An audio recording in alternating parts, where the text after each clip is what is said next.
څنګه طبیعت ښه دی؟ څنګه چل دی؟ ښه برابر افغان ټول ښه الحمدلله. د کوم ځای نه خیره؟ د ضلع مومند تحصیل انبار عثمان خیل قوم. ښه ډېر ښه ډېر ښه. وایه که نه ته راته ووایه د خیره د پښتنو په باره کې څه چې پښتانه پی ټي آی او پی ټي ایم او دا ټول پښتانه موږ غواړو چې یو ځای دا مبارزه په مخ کې وشي او اختلافاتو نه تېر شي او د دې تور استعمار نه ځان خلاص کړي.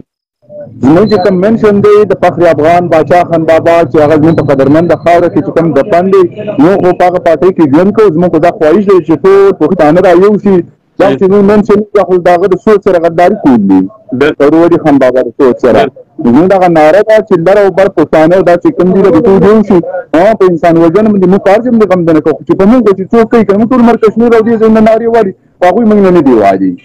بالکل صحیح خبره ده. یو ورځ یقین وکړه یو ورځ د دې وزیرستان لپاره د مظاهره نه ده کړې، د ملکن لپاره نه ده کړې، د سواد لپاره تر دې پورې چې دوی په خوشحالېده ډالر یې اخیسته. مګر زما پښتون به د پښتونخوا نه د کشمیر بیرغ راوالي وروره موږ بیا وکړو اول خو د خپل کشمیر غم وکړه اول د افغانستان غم ولې نه کوي چې دا ګوره د ولي خان بابا ټولې ویډیوګانې ما کتلې دي او زه خو د هغې د نظرې سړی یم. هغه به ویل چې دا ګوره د امریکې د وروس جنګ دی مګر موږ به هغې ته زموږ د پښتنو به ورته د کافر خطاب کوو چې دا کافر دي یاره دا سره بیرغ دی د روسانو بیرغ دی نه پوهېږي دومره پارې. اوس زه دې پوهېږم په افغانستان کې خلک پرچم دا تنظیمونه او پارټۍ نه وي که نه په پاکستان کې پیپل او مسلم لیگ او ځای مهربانه نیشنل پارټي نو دا دې ته به د کفارو خطاب کوو یعنې دومره دا پښتانه دغه کړي. اوس الحمدلله ډېر شعور راغی او موږ دا کوشش کوو چې یاره اوس که پیپل پارټۍ کې زموږ پښتانه دي که مسلم لیگ کې دي که فضلالرحمن پارټۍ کې دي دا چکلي صاحب کې دي پی ټي ایم کې دي پی ټي آی کې دي دا ټول زموږ پښتانه ورونه باید موږ دغه شی تل حال پریز کړو او د یووالي کار وکړو چې ټول پښتانه سره راغونډ شي. بیا وروسته د خلک پارټۍ خو چا نه چا وړې نه ده. سیاسي ناره خو زموږ د هر سړي خپله ناره ده که نه څوک مسلم لیگ کې څوک په ان پي کې څوک په پی ټي آی کې ټول زموږ قدرمند دي خو کوشش به دا کوو چې دا خپل کشمیر دا به ځان ته جوړو د لر او بر کشمیر زموږ هر کور کشمیر دی زموږ هر کور فلسطین دی زموږ هر کور شام دی. ته ګورې نه ما پرې افغانستان پرې کې پښتنو په دې خلکو څه ویډیو کړې مرو منګه او پلسي لاهور بالکل تر دې پورې ته دې ته ګوره چې دی وایي چې زما د انډیا سره دښمني ده انډیا ته بارډر یې کړې ګودوارې ورته جوړوي کاروبار دی چې چودري دی او دا نور دی ورور هغه د فلمونو والا راغلی هغې پورې ځان مګلو مګر همدې طرف ته په تورخم چې بند شو زموږ خپل پښتانه ورونه په دې بندېدلو باندې خوشحاله وو دې ته یې نه کاته چې دلته په لکه او زموږ پښتانه بېکاره کېږي. افغانستان ګوره افغانستان داسې یو غني هېواد دی چې دلته تورخم بند شي موږ تاجکستان دی ازبکستان دی ترکمنستان دی موږ ته وړه او شي نه د هغې نه راځي مګر دا یې نه کاته چې دلته زما خپل پښتانه ورونه افریدیان دي شینواري په لکه او دا بېکاره کېږي مګر دومره دا برین واش کړي خو شکر الحمدلله او ټول پوه شو په دې ګیم باندې چې دا څوک هم وژني څوک هم خرڅوي او څوک زموږ مدنیات. یو ورځ ما د سوات مرګړي به یو پولیس والا ما سره په دې مسنجر باندې غږېدو نو کیمره ولګوله ټول پولیس والا ناست په هغه تاڼه کې نه پوهېږم چې کومه تاڼه به په سوات کې وه نو ما ته ویل چې ویل زه ټول مخکې راته ویم ویل دلته مدنیات او ویل شیونه زموږ نه وړي په پنجابي او بیا راته وایي چې تاوان مې پکې کړی وایي شی هم رانه وړي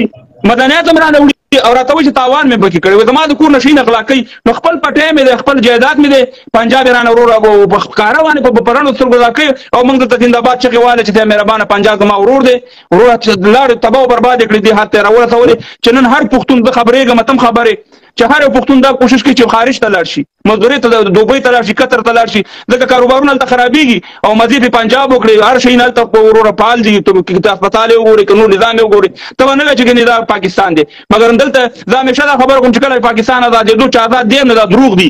څلور چوکیداران یې ورته ونیول یو به ورته ویل چې پښتون به چوکیداري کوي د پنجاب بلې ورته سندی کو بلې ورته بلوچی کو او بلې ورته کشمیری کو دا څلور دي چوکیدارانو ساتل چې ته به د دې خیال ساتي او دا وروره د لیوه په شان د اویا پنځه اویا کاله مو کړي خوشحال شم وروره الله دې عزتمن لره او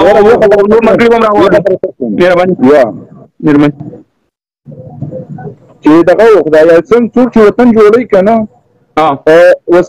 مثلا ملنګ بابا اشرف غني که نه چې کوم سړی وطن جوړوي دغه به دا حال څنګه چې د بابا حال دی دا غل دی روپۍ یې وتښتېدې ده هغه یو واسکټ سره وواته نن په هغه څه ثبوت وکړه چې دوی جرګې لګي راشه دا جوړ شو هغه تر څنګه اپرونه کوي زه مننه ټیم مې ځای ته خفه نه شي نه خبره نه ده وروره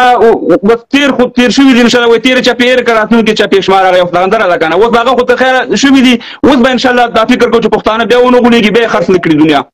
ټول پښتانه به یو کوم مننه خوشحاله السلام علیکم څنګه یې ورور جوړ یې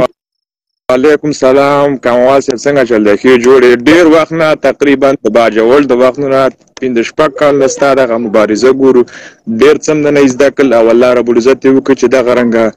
په من کې تکړه او غیرتي پښتانه نورم پیدا شي ډېر څه نه زده کړل بس خوشحالېږو پوه شوله چې دغه رنګه غیرتي او تکړه پښتانه په من ټولو کې خدای دغه رنګه پیدا کړي الله تا د ډېر ژوند درکړي داسې ده چې زه یو خبره کوم چې د رښتیو شروع لاره چې دا مشکلات وي په اوله کې خو انډ به ډېر ښه لکه د الله په نیز د بندګانو په نیز تا ته الله د هغې اجر هم درکړي او بیا د هغې ګټه د هغې وي د دروغو شروع کېدل د بېایمانۍ د منافقت دا ډېر اسانه وي خو مګر آینده نه لري انډ نه لري هغه د تباهۍ د بربادۍ او د رسوایۍ لاره ده وکال الحمدلله زما په دې دغه کېږي نه مې چا ته توهین کړی نه ډېرې داسې مشکلات راغله یعنې دا تدویمه چې ومې لیدل ومې ګالل خو الحمدلله هغه زما پښتانه چې کوم وو هغه شعور پیدا کړو دا زما دپاره ویاړ دی او زه وایم چې یو ستر جهاد که ما کړی دی نو دا به دغه نه وي ځکه چې ما صحیح لاره ښودلې پښتنو ته همیشه مې د یووالي لاره ښودله خیر د مشکلات لا ما ته بدې رد مې ویلې پروا نه کوله خو ما دا خبره کړې ده چې د باجوړ زه د باجوړي کور ته ورشم د مومن کور ته او زړه مورکۍ دا خبره مخکې ما کړې او دا ما ته راولي ستړي مشي وکړي نو زه به لاسونه مو چې کوم او هغه به زما تندی مو چې کوي زه دغه نظر باندې ورته ګورم